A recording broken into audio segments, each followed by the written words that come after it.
トリックはトリート。その声が聞こえた時、本当に玄関を開けても大丈夫でしょうか。1984年10月31日、舞台はアメリカカリフォルニア州サンノゼ郊外の閑静な住宅街。お菓子いっぱいもらえたよ。ハロウィンを迎えたその日の夜、5歳の少女ディアナ・アーバートはカゴいっぱいに集まったお菓子を自慢げに掲げていました。ハロウィンの夜に近所を回ってお菓子をねだるのはディアナにとって初めての経験。母ドリーンも娘がそうやってはしゃぐ姿に頬を緩ませていたんです。そんな親子の微笑ましいやりとりの最中、あら、お客さんかしら。あまりに勢いよくドアを叩くその訪問者にドリーンは少しの違和感を覚えます。しかし、きっとトリックはトリートだよ。お菓子渡してあげよう。娘のディアナにそう促され、彼女は玄関へ向かうことに。すると、はい、こんばんは。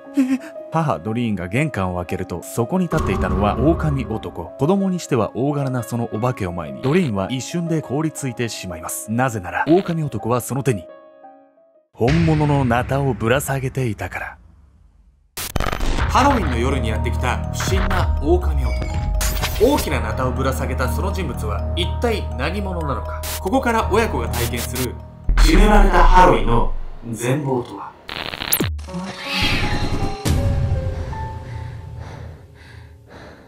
おそす、トリックはトリート、ケンちゃんです。港区おは台東区宮美子です。はい、皆さん、お気づきの方いたらすごいんですけど、実はいつもとスタジオちょっと違いません？ちょっといつもの感じもいいけど、やっぱりこういうね、はい、港区インテリアっていうの、ちょっと私に似合ってるわね、これ。ちょっと次の新スタジオ間に合いませんで、急遽ね、ちょっと僕の家のリビングで撮るって。今後ここでもいいわよ。はい、ちょっと何本かは一旦この仮のね、スタジオで撮影させていただいて、新スタジオのね、準備が整ったらね、そっちに切り替えていこうかなと思うんですけど、だからちょっとしばらくはこの仮のスタジオね、仮スタから届けたいと思います。というわけで、ハロウィンということでね、ヤミオさん、今日は何の仮装してるんですか、これは。私。自分自身ね。バカにしてるな、あなたちょっと。今日はね、ハロウィンにまつわるお話です。今回ご紹介するのは、アメリカで起こった非常に奇妙な事件について。ハロウィンの夜に凶器を携えた狼男がやってくるという、まるでね、ホラー映画のような恐ろしい事件なんですよ。コンコンって来て、トリックアトリートって言われて開けたらそこになんかジェイソンみたいなやついるみたいな感じでしょ？狼ね。あ、狼か。その後のハロウィンなんか楽しめないわよ、そんな。なんか全部が殺人鬼見えちゃうよね。ね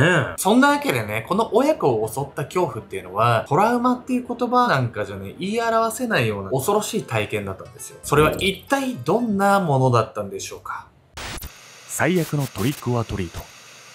1984年10月31日、アメリカカリフォルニア州シリコンバレーの中心に位置するサンノゼ郊外。パパ、見て、お菓子いっぱい。ハロウィンを迎えたその日の夜、嬉しそうに自宅玄関に飛び込んできたのは5歳の少女ディアナ・アーバート。ハロウィンによその家を訪ねて回る初めての体験を終え、ご満悦なディアナ。その後ろでは母ドリーンが穏やかに笑みをこぼしていました。よかったね。楽しかったかい？そう言って母と娘を迎え入れたのは父親のチャールズ。3人の家族が笑い合う温かな時間がそこには流れていました。いえ、この時にはもう3人家族ではなく4人家族といった方が正しかったのかもしれません。そう、大きなお腹を抱えた母ドリーンはじきに出産予定日を迎えようとしていました。こんなちっちゃい娘ちゃんもいてかなり幸せな時間に殺人鬼が割って入ってくるんでしょ？やばくない？そうなんです。犯人はね、まるで狙いすましたかのようなタイミングでこの家に入ってくるんです。ちょっと近所の酒屋に行ってくるよ。もう遅いし、しっかり戸締まりしておくんだぞ。父チャールズがそう言って自宅を出たのは夜9時頃のこと。母ドリーンと娘ディアナだけになったその家に異変が訪れたのはそれからほんの数分後のことでした。あら、もう遅いのに誰かしら。勢いよく響いた玄関ドアを叩く音に母ドリーンは思わず眉を潜めます。一方でディアナはハロウィンの来客に目を輝かせ、仮装姿もそのままに玄関へと母ドリーンを引っ張りました。きっとトリックはトリートだよ。お菓子渡さなきゃ。ドリーンは嬉しそうな娘のその姿を前に少し油断してしまったのかもしれません。そして、はい、どちら様。玄関を開けると同時にドリーンは内側から誰かを確認せずに扉を開いた自身の行動が迂闊だったことを悟りました。ディアナ、ソファーの後ろに隠れて。とっさにそう叫んだ母ドリーン。玄関先に立っていたのは子供にしてはあまりにも大柄な狼男。その手には大きなナタを抱え、世にも恐ろしい声でこう言いました。お前を殺す。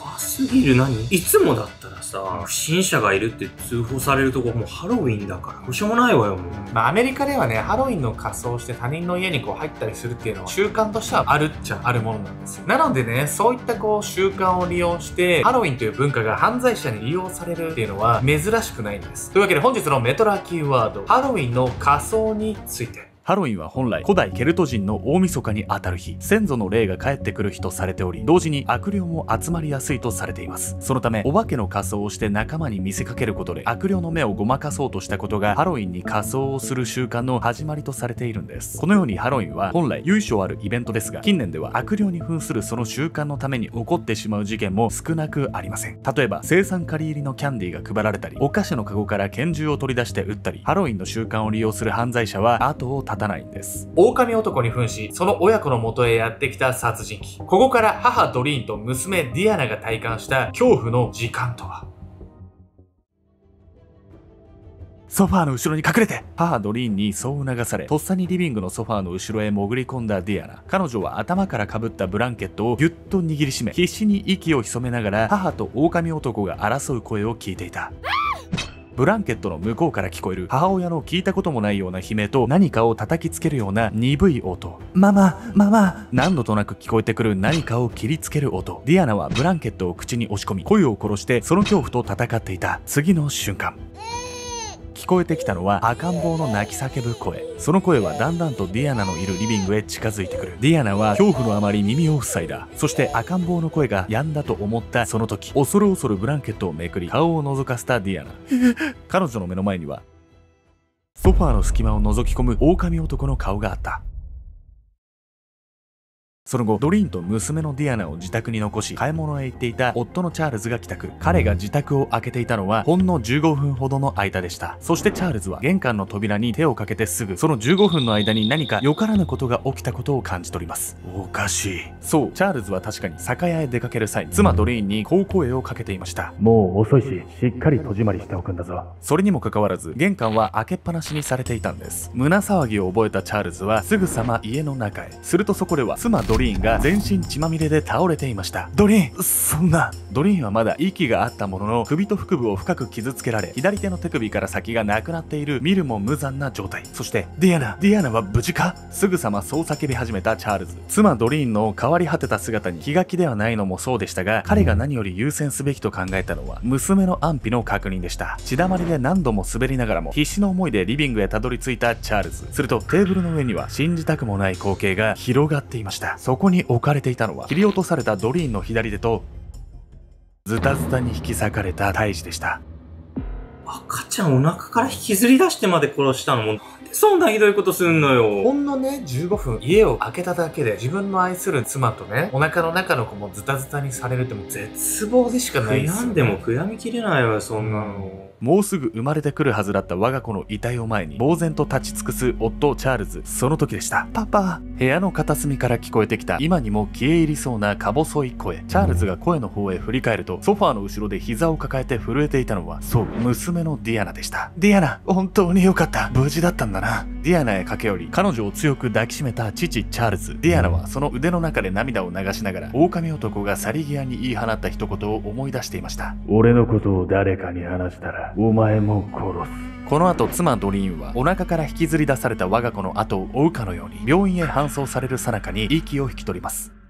奥さんのドリーンが亡くなったけど、娘のディアナちゃんが生き残ってて、ってことはなんか犯人は生かしてたってことだから、ディアナちゃんになんか情報なんかあったんじゃないの？そうするとね、一番に怪しまれる人とかっていうのは、ちょっと予想できたりするんですよ。果たして母ドリーンとお腹の子を殺した犯人は一体何者なんでしょうか？狼男の正体。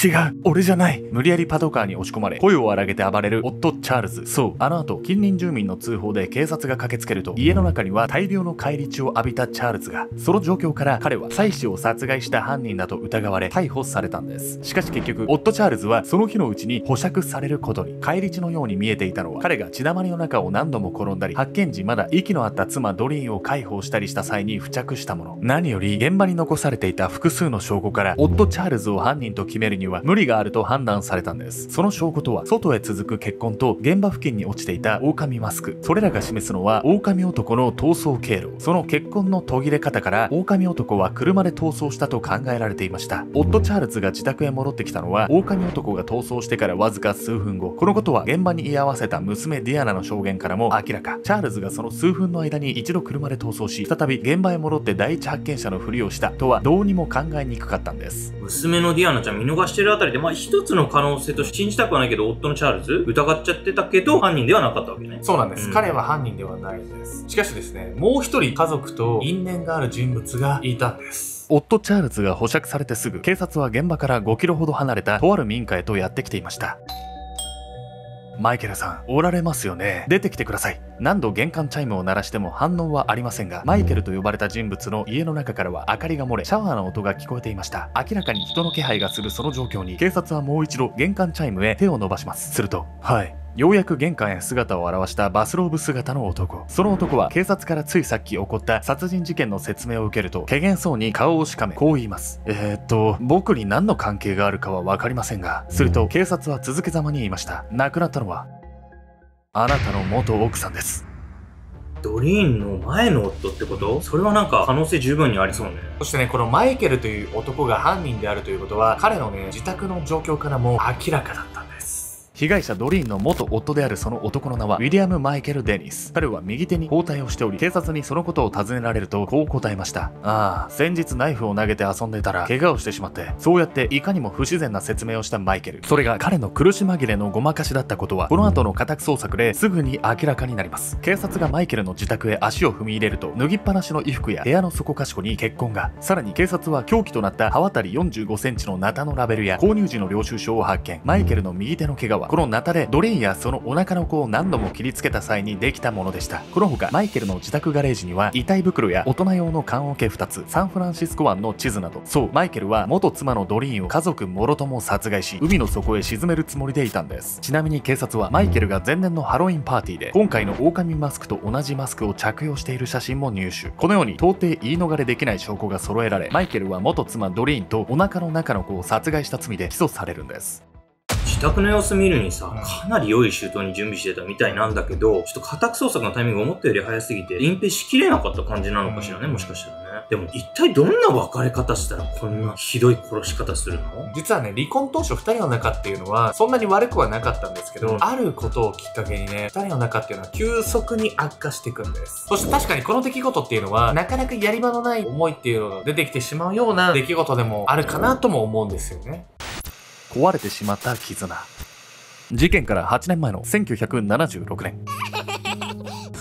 本当に可愛いな。マイケルは結婚したばかりの妻ドリンとの間にできた息子ポールを腕に抱き、感慨深そうにその顔を眺めていました。この時の彼は自分より6歳も年下の妻とその息子に恵まれたことに、まるで夢でも見ているかのような感覚を覚えていたんです。数年前の僕にこんな幸せ想像もできなかった。実はマイケルは幼少期に重度の難聴と喫音を併発、他人と思うように会話ができない少年時代を過ごしていました。さらに9歳の頃には両親の離婚のストレスで摂食障害を発症、体重の大幅な増加がコンプレックスとなり、さらに他人との距離を取るようになってしまいます。そんな対人関係への苦手意識からマイケルは30歳手前になるまで恋人はおろか友人を作ることさえほとんど諦めていたんです。そんなマイケルにも分け隔てなく接してくれたのが当時理学療法士として働き始めたばかりのドリーンでした。陽気で社交的、加えて人のいい部分を探すのが得意なドリーンには他人に本心を見せないマイケルの心優しいところがちゃんと見えていたんです。2人は出会って数ヶ月で結婚、それからすぐに息子のポールを授かり、これまでのマイケルの暗い人生は文字通り一変したように見えていました。しかし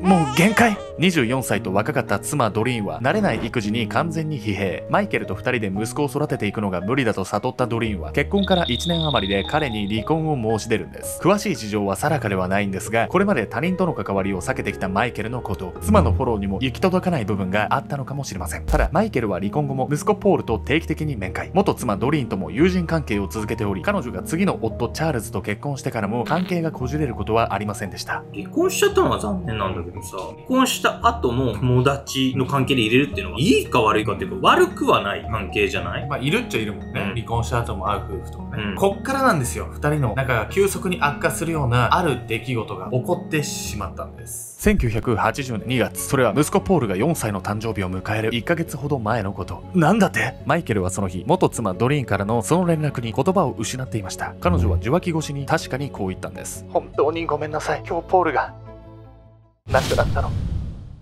息子ポールはその日、自宅の裏庭にあったプールのフェンスを乗り越え、誤って水中に転落。元妻ドリーンはこのことに気がつかず、ポールは運悪く溺死してしまったというんです。お前たち夫婦のせいでポールは死んだ。大事な息子を失ったマイケルは怒りに震え、ドリーンたちを起訴。しかしこの訴えは不当であるとしてあっさりと棄却されてしまうんです。以来マイケルはドリーンら家族への恨みを年々募らせていきました。そして迎えた1984年10月、異動ですか。これまで長年大手航空機メーカーのスプレー工を務めてきたマイケル。彼が文書複製部門への異動を命じられたことは段階的な言及の末、リストラされる対象であることを意味していました。一方で元妻ドリーンはもうじき新しく男児を出産予定。みるみる暗雲が立ち込めてくる自分の人生に対し、ドリーンは幸せの絶頂にいる。その状況にマイケルはついに我慢の限界を迎えるんです。ポールが死んだ時もあいつら夫婦は何の責任も取らなかった。それなのに新しく子供が生まれる。これが子供たちが大好きなハロウィンが恐怖の夜に変わってしまった全ての元凶でした。息子が亡くなったの悲しいんだけど、奥さんとさ、赤ちゃんを殺して晴れる話でもないじゃない、絶対。しかもお腹の赤ちゃんの子供には何の罪もないのにね。マイケルをね、擁護するわけじゃないんですけれどもね、結構いろんな災難重なってね、正常な判断ができる精神状態ではなかったとも言われてるんです。こうして迎えた1999年9月、最終的にマイケルはドリーンに対する第1級殺人罪とタイジに対する第2級殺人罪で死刑判決に。彼は今もなおカリフォルニアの死刑囚監房で死刑執行の時を待ち続けています。ハロウィンは本来先祖の霊を慰めるための由緒ある行事。本来古来より受け継がれてきたその習慣が犯罪のカモフラージュに使われてしまったことは残念でなりません。1年に一度のハロウィン、本当の意味を知った上で楽しむとまた感じ方も変わってくるのではないでしょうか。